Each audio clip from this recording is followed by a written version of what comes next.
Baba kayo at huwag ipalagay kayo'y mabuti kaysa iba. No? So, laging sinasabi sa atin ng Biblia, no? We must always humble, no? To other people, not only to other people. Lahat ng tao makakarap mo, kailangan you have humbleness, no? Kasi pag ang pride ang umiral, tayo'y mapapahamak na. No? Pag ang pride ang umiral, tayo mapapahamak na. We are committing the pride of sin already. Kaya sabi pa niya, no? Ipagmalasakit ninyo ang kapakanan ng iba, hindi lamang ang sa inyong sarili. Diba minsan, basta gawin mo ito. Kahit masaktan yung mamo ko, wala akong pakialam. Di ba? Meron tayong gano'n. Lalo pag tayo na nigulo. We always, wala tayong malasakit. No? Even though, wala tayong pinipiling tao na masasaktan, masasagasan. O kaya wala tayong pinipiling tao na ipagmalasakit natin. Sabi niya sa Biblia, ipagmalasakit ninyo ang kapakanan ng iba. Hello? Pag sinabing iba, lahat. No? Hindi sinabing isa o dalawa, tatlo o apat. Ipagmalasakit natin ang kapakanan ng iba, hindi lamang ang sa ating sarili. Minsan nga, kahit naapi na tayo ng ating mga employer, we are still, kumbaga sa sila pa rin ang nasusunod dahil, of course, we are only kunyong, no? They are our employer. Pero alam niyo, no? Sa pagmamalasakit pa lang yun, sa pagpapakumbaba, God knows everything. No? Nakikita ng Diyos, even though we are hurting so much sometimes. Dahil, lalo na maraming mga employer na napamabuso. O kaya, hindi lang sa employer. Even though to our family, o kaya to our, tayo ang laging nagpapakumbaba. Hindi tayo bilang Kristiyano, hindi tayo nagmamataas. Dahil alam na natin na even though nasasaktan tayo minsan, pero nandiyan ang Diyos na after this, sabi ko nga last topic natin, is working with us behind the scene. Sa hindi natin nakikita, Romans 8:28, no? Dahil tayo ay gumagawa siya na kasama natin sa mga taong nagmamahal sa Kanya. Hindi tayo pinababayaan. Even though we are hurting so much sometimes, no? Pero siya pa rin ang kumikilos. Do you believe in that? Kahit nasasaktan tayo, kahit naapi tayo, kahit ano pang nangyayari sa buhay natin, God is still the one who working with us. Are you listening? Amen. So kaya, no, lahat tayo, kaya, tapos sabi niya lang, ipagmalasakit ninyo ang kapakanan ng iba, hindi lamang ang inyong sarili, magpakababa kayo tulad ni Kristo Jesus. If we really imitating Christ, no, especially in humbleness, so mag-imitate tayo tulad ni Kristo. Nagpakumbaba siya hanggang sa kamatayan. O siya kamatayan, tayo sakit ng loob lang. Minsan, pag nasaktan na tayo, ayaw na natin magpakumbaba. Pag nasaktan lang tayo, hindi na natin kilala kung sino ka, ano ka pa man. No? So, kaya lahat ng ito, no, ito'y kasalanan na dapat nating iwasan. Kahit siya ay Diyos, hindi siya nagpumilit na manatiling kapatid ng Diyos. So, kaya huwag tayong magpakita ng kataasan, even though you have money than others. For example, nakauwi ka ng Pilipinas, galing ka ng Hong Kong, then, because you have money, tapos, ang dami mo ng taong tinatapakan o dinudusta, no? So, huwag nating ipakita sa iba na tayo'y mataas kaysa sa kanila. So, lagi tayong magpakumbaba tulad ni Kristo. Sa halip ay kusan nga niyang binitaw na karapatan niyang ito at namuhay na isang alipin, ipinanganak siyang tulad ng isang karaniwang tao. Tingnan ninyo, no? Iniwan niya yung pagka-Diyos dahil sa atin. Dapat ganun din. Huwag natin ipakita sa iba na tayo'y meron, o kaya tayo'y mas mataas sa kanila, o kaya tayo'y mas nakakalamang sa kanila, o kaya tayo'y mas maganda sa kanila, o kaya tayo, di ba, may mga taong gano'n, pag alam nilang meron silang pera, maganda sila, maganda mga suot nila, they don't care about anybody. Ang inisip lang nila ang sarili nila. How can we imitate Christ if we don't have humbleness, in ourselves, no? Kaya lagi, dapat ang magpakumbaba tayo. Alam niyo, kung pinagpapalangan ni Lord, tapos lagi ka pa rin nagpapakumbaba, mas lalo kang pagpapalain. Amen? Pero kung pinagpapalangan ni Lord, tapos yung mga pagpapalang yung pinagmamalaki mo sa ibang tao, nagmamataas ka, so sabi nga sa Bible, ang nagmamataas ay binababa ng Panginoon. Ang nagpapakumbaba, laging tinataas ng Panginoon. Amen? So, kaya lagi tayong magpapakumbaba, lagi nating alisin yung mga kasalanan na hindi nararapat sa puso natin o sa Diyos na nakakakita ng lahat. Ngayon, no? Our topic for today is about sins, no? Sins to avoid. Sins that every believer should avoid, no? So, kaya, minsan, naniniwala ba kayo na even though we are believer, we are still sinning, no? Sinning, nagkakasala pa rin tayo. Nobody is perfect, no? Lagi pa rin tayo nagkakasala. Ngayon, may mga taong they try their best, they try hardest, no? Para maiwasan ang kasalanan, but they keep falling into sin. Right? Minsan may mga taong, even though they trying their hardest, their best, na maiwasan ang pagkakasala, but they are still falling back into it. Naniniwala kayo? They are still falling back into it. Ngayon, and then, you start to feel like, is God tanggap me? Pagod na bang Diyos sa akin na lagi akong nagkakasala, lagi akong natutumba, lagi akong nafo-fall into sin. Tapos, meron pang time na minsan, pag nagkakasala yung isang tao, iniisip niya, am I truly forgiven? Talaga bang ako tinatawad na ng Diyos even though he's tired, he already tired by I'm always sinning, I'm trying my best, I'm trying my hardest para maiwasan ang sin na ito, pero I'm still falling into it. Hindi lang isang kasalanan, no? Hindi lang isang kasalanan. Minsan maiwasan mo isa, tapos meron na naman bago. Yun lang, makikita ka ng kapwa mo, tapos mag-isip ka na ng pangit. That's already sin. Amen? Yeah, even though may makita kang kapwa mo, kaya nobody can avoid sin until we are still alive. Habang tayo nabubuhay, we are still sinning. But every time you sin, ay Lord, thank you for your grace. Without your grace, hindi, yung kasalanan ko ito, hindi ko pwedeng gawin para sa sarili ko. Ikaw ang gumawa nito. Ikaw ang nagsalba sa akin, hindi yung sarili ko. Even though how many sins we have, o kaya even though how many try, our best, we trying our best and hardest, pero hindi mo pa rin makapagtagumpayan yan. You're still sinning. So, kaya, dapat ninyo ito maintindihan, mga kapatid ko sa Panginoon. You will sin until you die. Hanggang buhay tayo, nagkakasala tayo. Hanggang sa mamatay tayo, before we die, nagkakasala pa rin tayo. Kaya naalala ko dito yung nanay ko, bago siya mamatay talaga 2 weeks ago, tinatawag niya yung kapitbahay namin, nag-abuse sila. Matagal ng panahon. Mga how many years na nag-abuse sila. Di ba naikwento ko kasi na dahil sa ref, naglalagay yung kapitbahay namin ng mga yelo dun sa ref namin, tapos hindi nagpapaalam, tapos binibenta niya sa iba. Nagalit yung nanay ko nung nalaman yun. Ngayon, nung bago siya mamatay, nung nalaman na nanay ko yun, nagkagalit sila, tapos hindi na sila nag-uusap. Tagal, siguro mga 1 year, 2 years. Tapos, yung nanay ko, pinatawag niya. Dahil, siguro nakakaramdam na lang nanay ko na mawawala na siya, no? So, pinatawag niya itong kapitbahay namin, but she insists to come, no? Hindi siya pumunta. Pero nung pinatawag niya, alam ng nanay ko na kaya niya pinatatawag para magpatawaran. Pinatawag na siya ng nanay ko, gusto lang niya makausap, pero siya mismo hindi siya pumunta. It's not So, nanay ko. it's not her fault anymore. Yes.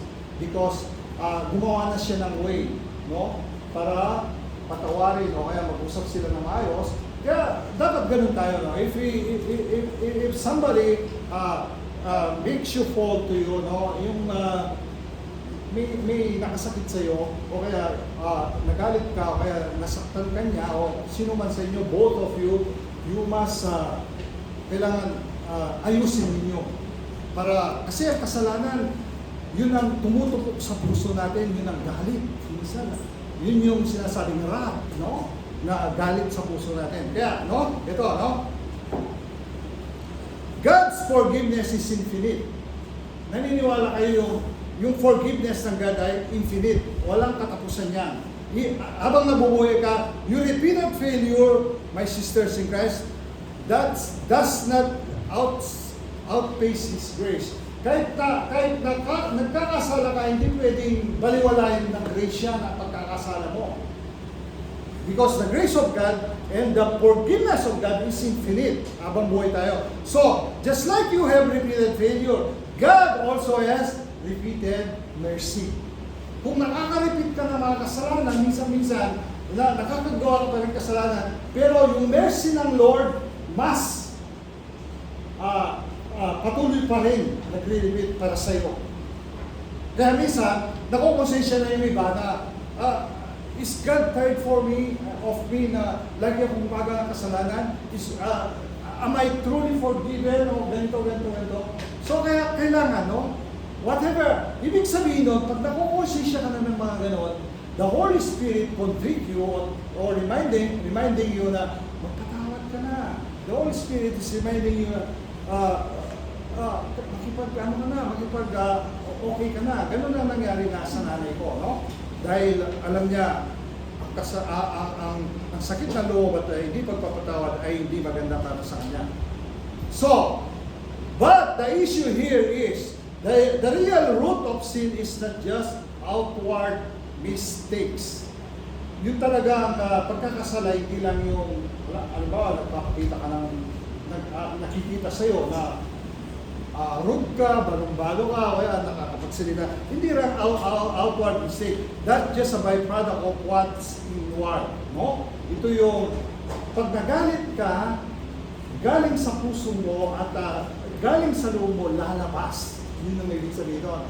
Lalabas at nagpapakita yung pinapakita mo sa iba. No? So, where you come into agreement with your thoughts over the Word of God, pag nakipag-agree ka sa Lord, na Lord, sa susunod, hindi ko na po gagawin na I try my best na hindi na mangyayari ito. Diba, lagi kang iba-ibang kasalanan ang meron tayo eh. Merong mga may asawa na nakikipag-ano pa sa iba, meron naman na hindi makalalaya sa kasalanan sa pag-isip ng masama sa ibang tao, hindi makalalaya sa pagsisinungaling sa alam ng employer. Marami. Even though we are already Christian, marami pa rin tayong mga kasalanan na minsan kahit hindi natin sinasadya, we cannot avoid it na nangyayari. So, kaya sabi niya sa 1 John 1:9, explain this. Are you listening? Amen. When you learn a little bit of the Koine Greek, it's very clear, no? If you confess our sins, actually the word is not confessed. Pag sinabing, sabi niya, if we confess our sins, God is righteous and just to forgive it. Na?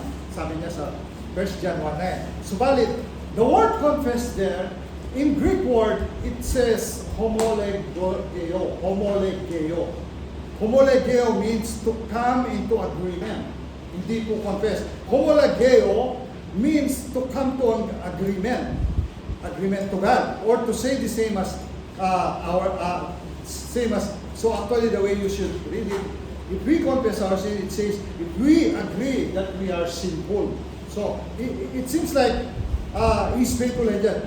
It seems like confession, my sisters in Christ, no? Hindi po ito begging, hindi yung Lord, patawarin mo ako, Lord, nawa, maski na po, paulit-ulit ang kasalanan nito, please forgive me, hindi na po ako masaya, hindi na po ako ganito. You begging the Lord. Hindi.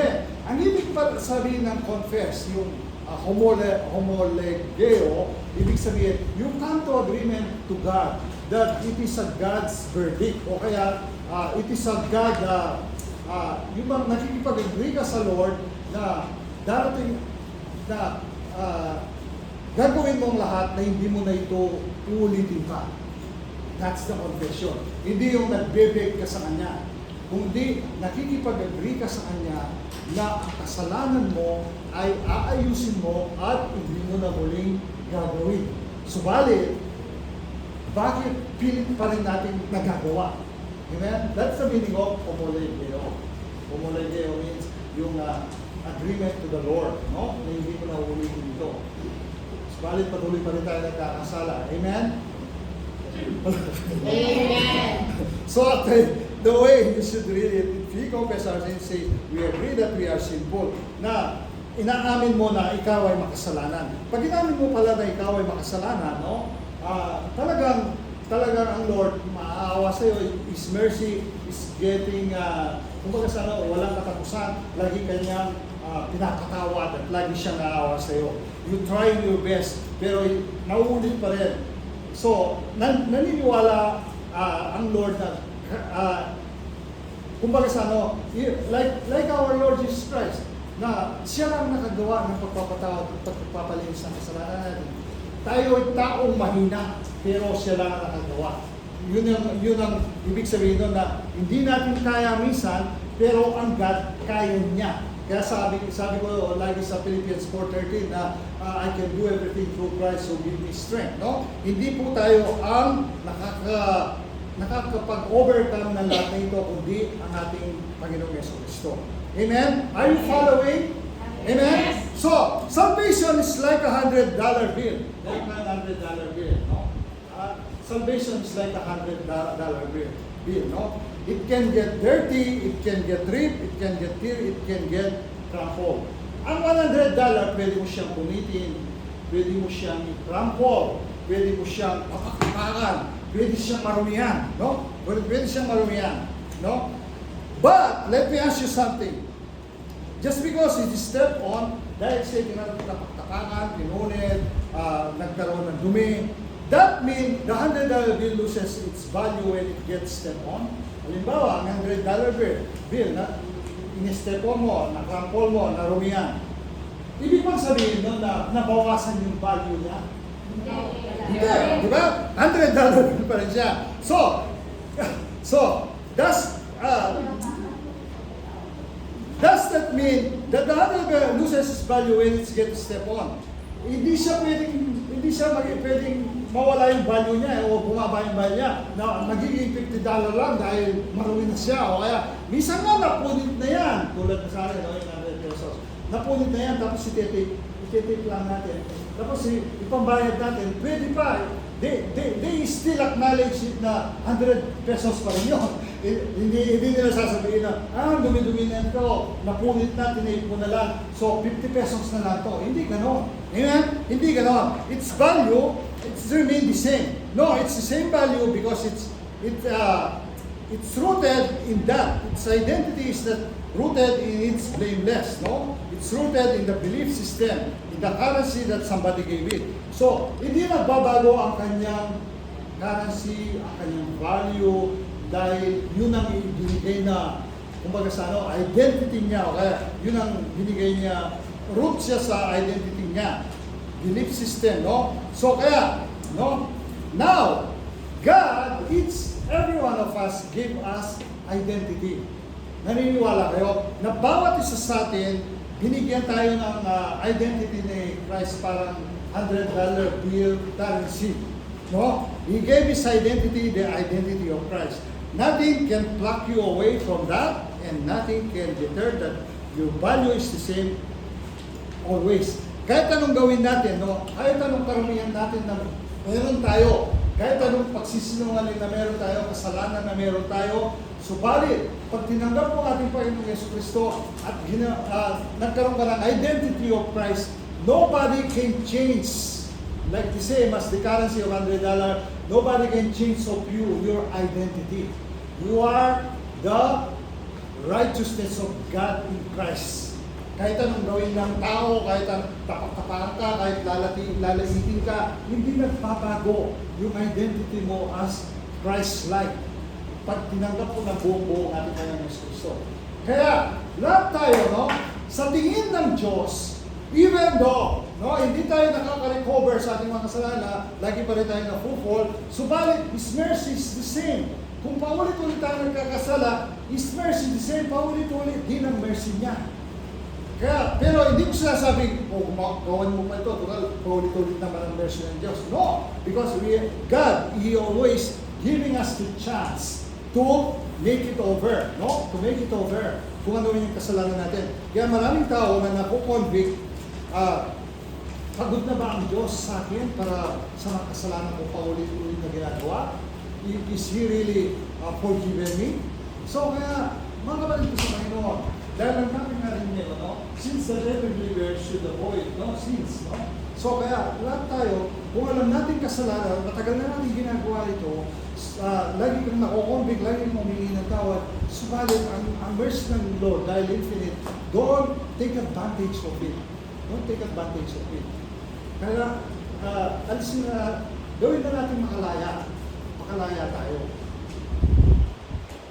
Kasi alam niyo nung nasa Japan ako, nagkarelasyon ako. No? Ang nakarelasyon ko ito, meron siyang dalawang anak sa sa ibang lalaki. So ngayon, no, nagkarelasyon ako. Ako naman noon, hindi pa talaga ako fully, kumbaga sa yung pananampalataya ko, absent lang pa. Nagkarelasyon ako ng isang babae na, tapos meron pa siyang boyfriend na Hapon, no? Hapon. May boyfriend pa siyang dalawang Hapon sa Japan. Bali pangatlo ako, no? So, ginawa ko yung babae niyo dahil because I'm only 25 years old. Never been touched, never, 25 years old lang ako. Siyempre, yung babae, dahil bago lang ako sa Japan, I want to use her. Gusto ko lang siyang gamitin dahil may pera siya, no? Tapos, talagang may kotse siya, may pera siya, may lupa siya ng apartment. So, marami siyang pera. So, I want to use her dahil ako, bago lang ako naroon sa Japan. Hanggang sa dumating yung puntong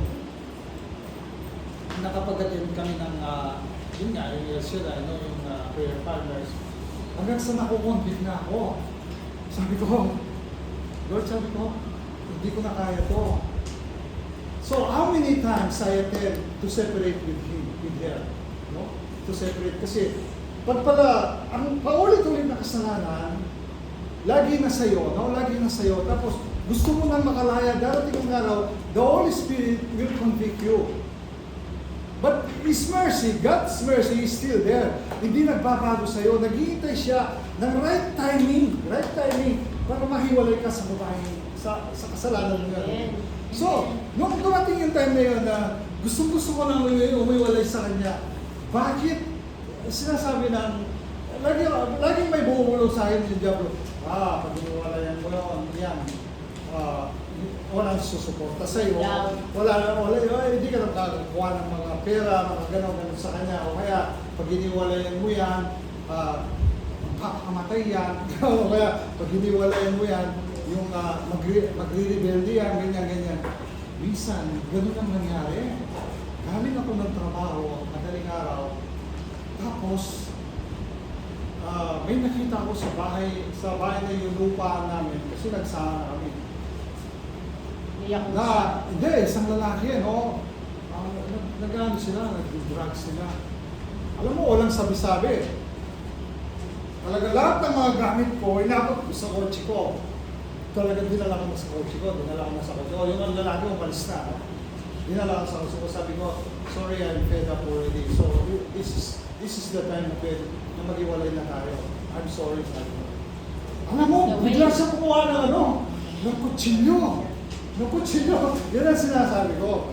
Bigla siya kumuha ng kutsilyo. Sabi niya, pag hiniwalayan mo ako, sabi niya, papatayin ko sarili ko, kaya ikaw, alam mo, siyempre, yung mga ganong sitwasyon, no? Yung mga ganong the devil is the one who working now sa pag-aagyo namin yan. Alam mo, talagang yung first time ko ma-shock na hindi ko akalain na mangyayari yung mga ganong bagay, no? Sabi niya, sige, sabi niya, tapos pa. Siyempre, naka-Christ. Sige, sabi niya, Pag umalis ka na, ngayong araw din, ngayong gabi rin ito, sabi niya, pag iniwan mo ako, sabi niya, kung hindi ako mamamatay, ikaw ang mamamatay. Talagang minahalihan niya ako. Tapos takot na takot ako. Alam mo, yung lahat ng gamit ko, sa takot ko. Binalik. Siyempre, ayoko mamatay siya. Siyempre, maraming mangyayari doon siyang magpapakain. Bakit? Sandali na lang ako magtatakbo eh. Sandali ko na lang driving coach ko eh. Pero ang inaalala ko yung patay niya yung sarili niya. So, sabi ko, wag. Sabi ko, kunwari, inano ko siya, wag. Sabi ko, hayaan mo, sabi ko, hindi na ako alis. Pero ang loob ko talagang gusto ko na ako alis. Gusto ko iwala yan. Hanggang sa yun, no? Muli, nagsama kami. Pero hindi na ako masaya. Yung bang nangyari yun, pinagbigyan ko siya na magsama kami, hindi ako umalis sa apartment nila. Pero hindi na ako masaya. Yun yung conviction na kapag kahit nakikisama ka sa isang tao na alam ninyo gagawa ng mga kasalanan, pero hindi ka masaya. Nasa iyo, hindi ka masaya. Kaya, sinasabi ko sa inyo, no? Yung mga ganung bagay, pag meron kang ginagawang kasalanan na alam mo, ginagawa mo, pero alam naman, ang Diyos ang nakakalam noon, na ayaw mo na, pero ginagawa mo lang yun dahil nga sa ganon. In a right timing, lagi kong dinadasalan, pinipray sa Kanya, Lord, give me a right timing para magkahiwalay ka ng maayos. Yun. Dumating yung time na ganun nga ang nangyari. Dumating yung time na ganun na nangyari at sa nangyari yun, hiningin niya akong pera. Doon ko napatunayan na hindi totoo yung pag-ibig niya sa akin. Bakit? Sabi niya, nagpabayad siya. Sabi niya, gusto mo akong iwalayan? Sabi niya, ganun. Sige, sabi niya, bayaran mo akong ganitong halaga. Para ako nabunutan ng tilit, no? Para, sige. Magkano? Sige. Sabi ko, okay. Sige. Okay, sabi ko. Nung binabayaran ko siya, gumawa ako ng sulat, pinapirma ko siya. Nakatunayan, na kami nag-iwalay na, at katunayan, sa sulat na yun, binayaran ko siya. Kaya yun yung nangyari, nagkahiwalay kami. Pero napakahirap pala. If you are living in a sin at hindi ka masaya, napakahirap. Tapos yun, inayos ng Lord ang buhay ko nung nandito na ako sa Hong Kong. Kaya sabi ko nga kay Lord, Lord, kung pag-isa-isahin ko yung mga kasalanan na nagawa ko, hindi pwedeng magkasya sa isa't pa. Ang dami. Tapos, yung iba hindi ko pa naikwento sa inyo, pero thank God for His grace na ako'y pinalaya niya. Kaya ano man ang kasalanan ninyo, akala ninyo, God is already tired of you, na hindi ka talagang tinatawag ni Lord. No. God's mercy is infinite. Kaya ginagawa mo yung the best mo, ginagawa mo ang lahat para makalaya ka sa kasalanan, God knows that. Amen? Amen. So, God knows that. Kaya palagpakan po natin ang Diyos sa buhay. So, kaya, kung meron kayong mga gano'n na gusto ninyo makalaya sa kasalanan, pero there is something hindi pa ninyo maiwasan dahil siyempre nag-avoid kayo may mamatay o kung ano pa man. So, alam ng Diyos yun. Darating ang araw, God makes, give you a perfect time para mahiwalay kayo o kaya mapagtagumpayan ninyo ang kasalanan na yan. Amen? Amen. So, ganun kabuti ang Lord, ang grace niya. Kaya number one, no? Some of the lessons that every believer should avoid. Number one, no?